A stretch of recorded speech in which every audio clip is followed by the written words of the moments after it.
Attach waterproof covers to the LAN ports. Rotate the bracket gently until it clicks into place.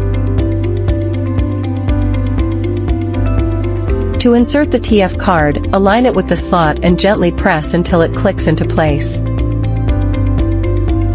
Mount the camera on the wall. Power on the device.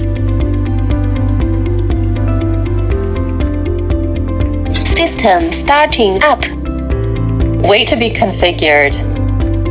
Download the NC Cam app and register an account.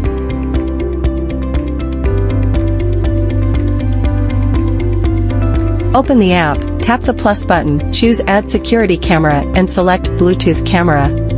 Click Next.